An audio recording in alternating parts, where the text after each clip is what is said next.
इसके पहले की जो सरकार थी वो भी हम देखे थे।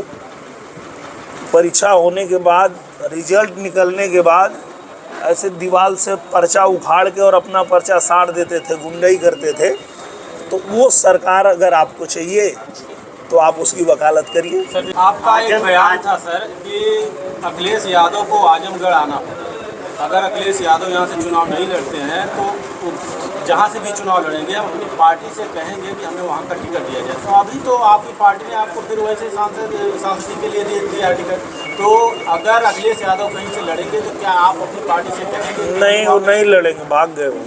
उनको अगर दम होता तो आए होते। सांसद जी 2022 चुनाव के बाद इस बार कितना चैलेंजिंग लग रहा है आपको? चैलेंज तो कुछ भी नहीं है, क्योंकि आजमगढ़ की जनता ने देखा है कि हम लोगों ने 1.5 साल का जो मौका मांगा था वो जब जनता ने अवसर दिया तो हम लोगों ने यहाँ काम किया है और खूब अच्छे से काम किया है, यहाँ रह के काम किया है।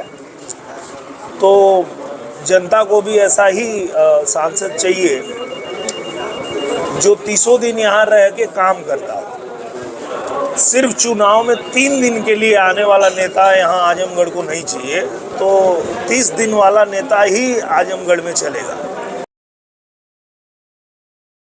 1.5 साल में आपने जो विकास किया है, आप क्षेत्र में जाते हैं, क्या कुछ माहौल सामने आ रहा है? बहुत अच्छा माहौल है और जनता खुश है। जनता ने देखा है कि सरकार के साथ रहने से कितना फ़ायदा हुआ है आजमगढ़ को। जहां पहले के सांसद यहाँ अपने निधि तक का काम नहीं करा पाते थे, 5 करोड़ का काम नहीं करा पाते थे, वहाँ 500 करोड़ का काम हम लोग आजमगढ़ में 1.5 साल में लेके आए हैं। आजमगढ़ में वो सारी चीज़ें बन रही है जो आजमगढ़ को चाहिए थी। आजमगढ़ रिंग रोड बन रहा है, आजमगढ़ नई रेल लाइन बन रही है, नया रेलवे स्टेशन बन रहा है, अंतर्राष्ट्रीय हवाई अड्डा बन रहा है, हमारा जो विश्वविद्यालय वो बन के तैयार हो चुका है, संगीत विद्यालय बन रहा है, बेलैसा का आपका ब्रिज बन रहा है, जितनी सड़कें हैं आपके आजमगढ़ की सारी बन गई हैं। तो ये 1.5 साल में इतना काम हुआ है कि जनता समझ गई है कि हमको भी जब नरेंद्र मोदी ही प्रधानमंत्री बनने वाले हैं तो उनके साथ जाने में ही लाभ है और आजमगढ़ के लाभ में ही हमारा सबका लाभ है। पिछली बार सर ज़्यादा वोटों का अंतराल नहीं रहा है। लोगों का कहना था, लोगों का ये कहना है, हम भी घूमकर लोगों का सर्वे करते रहते हैं। वो कहना है एक बार हम देखना चाहते थे कि नेता के लोग जो बड़े बड़े वादे करते थे कितना उसमें दम है और कितना काम करते हैं, लेकिन लोगों का कहना है कि काम नहीं हो पाया है, लोगों के बीच में कभी आते नहीं है। बहुत काम हुआ है और मुझे लगता है कि इसके पहले कोई इतना काम नहीं किया होगा जितना 1.5 साल में हम लोगों ने किया है। और इस बात से लेके जनता भी खुश है और जनता भी चाहती है कि एक बार फिर से यहाँ कमल ही खिले और जब नरेंद्र मोदी जी प्रधानमंत्री बने तो आजमगढ़ भी उनके साथ ही रहे। एक बार मोदी सरकार, फिर मोदी की गारंटी, इस बार 400 पार। तो आजमगढ़ के लोग कह रहे हैं कि दिनेश यादव जी चेहरा है या फिर मोदी के ही नाम वोट मांगेगा? मुझे लगता है कि मोदी जी ने जितना काम किया है देश में और चाहे हमारे आजमगढ़ में, हर जगह जितना उनका काम है, उस काम के दम पे जो बाकी दल के लोग थे ना वो भी भारतीय जनता पार्टी में आ गए। तो निश्चित रूप से सबसे बड़ा जो चेहरा हमारा है वो तो नरेंद्र मोदी जी ही हैं और नरेंद्र मोदी जी के काम से, उनकी नीतियों से, उनकी नीयत से ही प्रभावित होके आज जो बाकी दल के लोग हैं वो भी भारतीय जनता पार्टी में आ रहे हैं। आपका एक बयान था सर कि अखिलेश यादव को आजमगढ़ आना होगा। अगर अखिलेश यादव यहाँ से चुनाव नहीं लड़ते हैं तो जहाँ से भी चुनाव लड़ेंगे हम अपनी पार्टी से कहेंगे कि हमें वहाँ का टिकट दिया जाए। तो अभी तो आपकी पार्टी ने आपको फिर वैसे सांसद के लिए दिया टिकट। तो अगर अखिलेश यादव कहीं से लड़ेंगे तो क्या आप अपनी पार्टी से कहेंगे? नहीं, वो नहीं लड़ेंगे, भाग गए वो। उनको अगर दम होता तो आए होते। नहीं, आपने कहा था कि वो जहाँ से लड़ेंगे हमें टिकट दिया जाए वहाँ।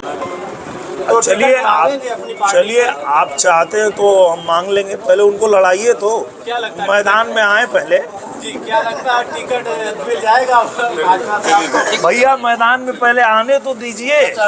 जो आदमी मैदान में ही नहीं, आप उससे खेलने के लिए बोल रहे हैं। चैलेंजिंग ये है कि बीएसपी के नेता है इस बार सपा के खाते में चले गए। इससे लगता है कुछ चैलेंजिंग आपको लग रहा है?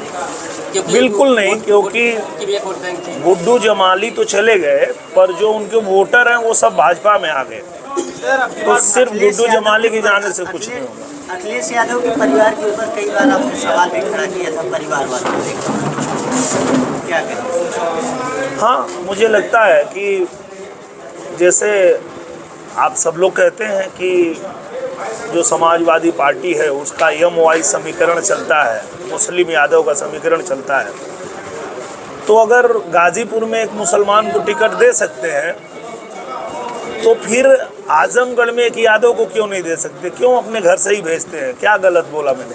परिवारवाद पे हमने एक सवाल किया था उनसे, तो बोले कि पहले अपने भाई को तो समझा लें, उनका भी परिवार है, उनके विजय लाल यादव कह रहे हैं। क्या समझाना क्या है?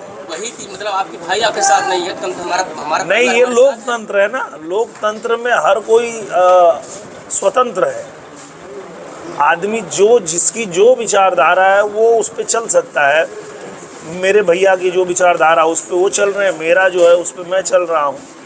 सर अब की बार मुद्दा क्या रहेगा आप लोगों का? सबसे बड़ा मुद्दा तो यही है कि आजमगढ़ में हम लोगों ने 1.5 साल में जो नींव रखी है विकास की, इसको और भव्य इमारत बनाना है। आप देखिए कि आजमगढ़ में महायोजना लागू नहीं थी, महायोजना हम लोगों ने लागू करवा लिया। अब जो है आप देखेंगे कि आजमगढ़ में अंतर्राष्ट्रीय हवाई अड्डा भी बनेगा। आजमगढ़ में वो सभी बड़े काम होंगे जो बड़े बड़े शहरों में होते हैं। तो निश्चित रूप से अभी तो 1.5 साल था, 5 साल के लिए जब हम लोग आएंगे तो ज़्यादा काम कर पाएंगे, और उसी के लिए हम जनता से फिर अपील कर रहे हैं कि एक बार फिर से हमको मौका दीजिए ताकि नरेंद्र मोदी जी के साथ रह के और आजमगढ़ का विकास हो। सर जी, महंगाई के मुद्दे पर सरकार आई थी। सिलेंडर 400 रुपये था जब सरकार आई थी, आज 1200 रुपये से घटकर अभी 900 रुपये कुछ रुपये हुआ। पेपर जितने भी हुए लीक हो गए। ये जनता के आरोप है कि सरकार में अभी तक कोई निष्पक्ष भर्तियाँ नहीं हो पाई हैं, जितने भी पेपर हुए हैं वो लीक हो जा रहे हैं। ऐसा क्यों हो रहा है? पहली बार तो ऐसा हुआ है कि मुख्यमंत्री जी ने तुरंत आदेश किया कि जो लोग भी इसके आरोपी हैं उनको पकड़ा जाए, सजा दिया जाए। इसके पहले की जो सरकार थी वो भी हम देखे थे, परीक्षा होने के बाद, रिजल्ट निकलने के बाद ऐसे दीवार से पर्चा उखाड़ के और अपना पर्चा साड़ देते थे, गुंडाई करते थे।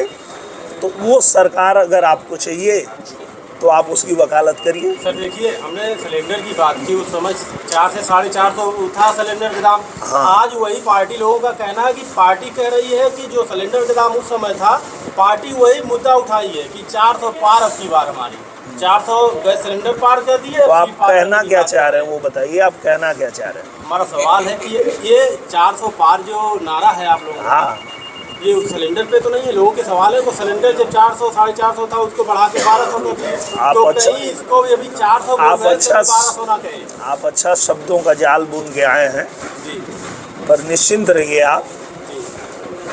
प्रधानमंत्री ने जिस तरह से देश के लिए काम किया है, देश की एक एक जनता को पता है प्रधानमंत्री जी ने कितना अच्छा काम किया है, देश को कितना मजबूत किया है, हर गांव हर शहर को कितना मजबूत किया है। उसी के दम पे हम लोग 400 पार करेंगे।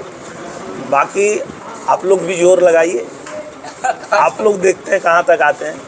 सर आप एक